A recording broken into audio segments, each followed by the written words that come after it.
9 number प्रश्न पर ध्यान दीजिए क्या कहता है।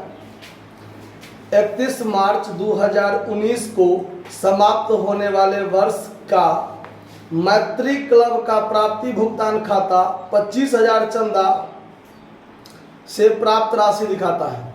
यानी रिसीट एंड पेमेंट अकाउंट जो है उसमें सब्सक्रिप्शन जो है वो टोटल प्राप्त किया है 25,000, और हम जानते हैं कि प्राप्ति भुगतान खाता जो है वो किसी भी वर्ष का हो, नगद में प्राप्त हुआ होगा तो वो प्राप्ति भुगतान खाता में दिखाया जाता है।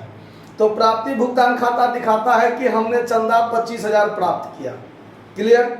उसके बाद नीचे अतिरिक्त सूचना में है कि अदत्त चंदा जो है आउटस्टैंडिंग सब्सक्रिप्शन वर्ष के प्रारंभ में 1/4/2018, 31/3/2019 दो डेट दिया हुआ है। तो 1/4/18 जो हुआ वो साल का प्रथम दिन हुआ, और 31/3/2019 जो है वो साल का अंतिम दिन है।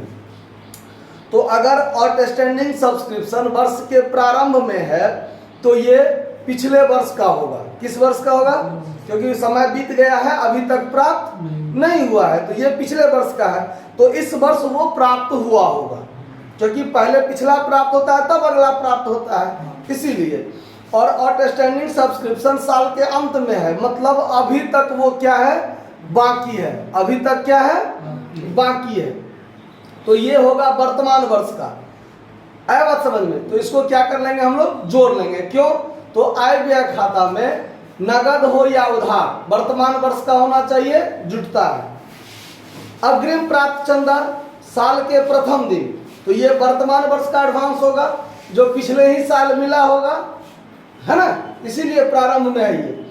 और एडवांस चंदा 3,000 जो है ये अगले वर्ष का है, जो इसी वर्ष हमको क्या हो गया? प्राप्त हो गया।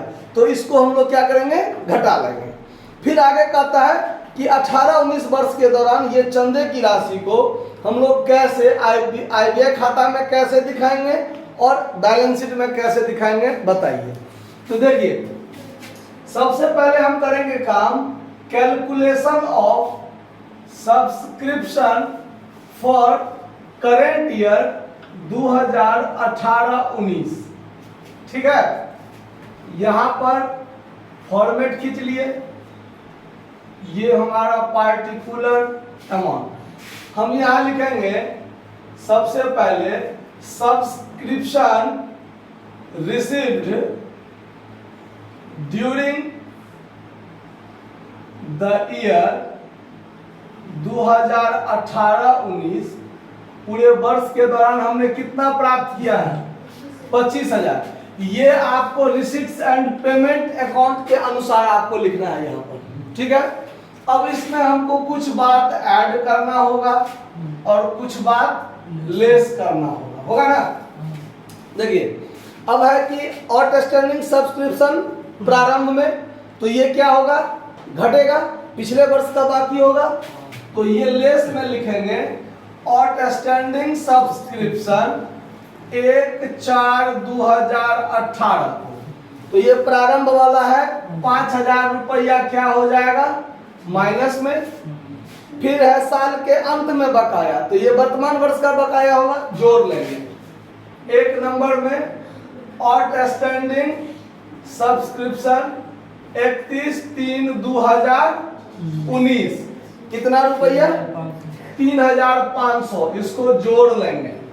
फिर है एडवांस चंदा, वर्ष के प्रारंभ में एडवांस, तो वर्तमान वर्ष का, तो इसको ऐड करेंगे। एडवांस सब्सक्रिप्शन 1/4/2018 को कितना रुपया है?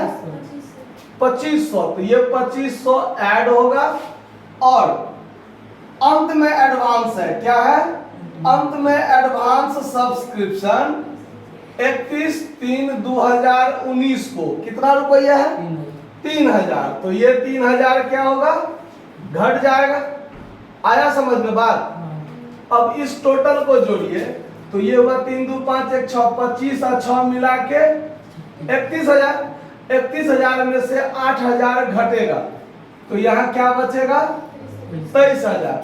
ये हमारा सब्सक्रिप्शन जो हुआ, सब्सक्रिप्शन फॉर करेंट ईयर जो 2018-19 का चंदा हुआ जो ट्रांसफर होगा, transfer to income and expenditure account किस साइड में? क्रेडिट साइड में। समझ में आया बात? अब चूंकि सवाल में कहता है कि दिखाइए कि आप कैसे दिखाइएगा, तो दिखाने के लिए हम क्या करेंगे, पहले फॉर्मेट खींचेंगे income and expenditure account of मैत्री क्लब लिख लीजिएगा आप लोग, फॉर द ईयर एंडिंग 31/3/2019 या 2018-19 भी आप लिख सकते हैं। ठीक है, अब यहां पर आप फॉर्मेट सिर्फ खींचना है, बनाना तो है नहीं ज्यादा। क्रेडिट साइड ये हुआ, डेबिट ये हुआ। यहां हम लोग लिखेंगे expenditure amount, income amount. Subscription आमदनी है ना, तो क्रेडिट साइड में लिख देंगे बाय सब्सक्रिप्शन। कितना रुपया? 23,000 रुपया। वर्तमान वर्ष के लिए हमने वास्तव में 23,000 प्राप्त किया। ये हो गया, मेरा बात खत्म। अब फिर सवाल में कहता है कि बैलेंस शीट में आप कैसे दिखाइएगा, तो बैलेंस शीट का यहां बना देते हैं, देख लीजिए। बैलेंस शीट ऑफ मैत्री क्लब एज ऑन 31/3/2019। यहां पर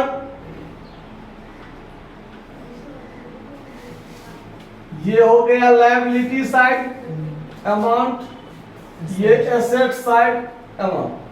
अब एडवांस चंदा जो होता है, एडवांस चंदा लायबिलिटीज होता है, दायित्व होता है, और बकाया चंदा क्या होता है? संपत्ति। ये आपको ऑब्जेक्टिव में भी पूछ सकता है कि अग्रिम चंदा गैर व्यापारिक संस्था के लिए है, ऑप्शन में दायित्व रहेगा, टिक मार दीजिए।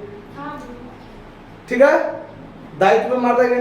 बकाया चंदा है, क्या है? संपत्ति है, तो संपत्ति में टिक मारेंगे। ऐसे ही कहेगा कि अदत्त चंदा दिखाया जाता है, कहां? तो बैलेंस शीट के एसेट्स भाग में।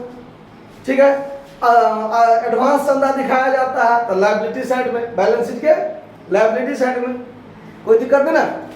तो यहां देखिए, अब इसमें आप ध्यान दीजिए, तो बकाया चंदा जो है, तो बकाया चंदा वर्तमान वर्ष का चंदा ना, तो वर्तमान वर्ष का बकाया चंदा कितना है? 3500, जो 31/3/2019 को होगा बकाया या एडवांस, वही जाएगा बैलेंस शीट में 31/3/2019 को। तो देखिए 31/3/2019 को 3500 रुपया अदत्त चंदा है ना, तो ये आउटस्टैंडिंग सब्सक्रिप्शन कहां चला जाएगा?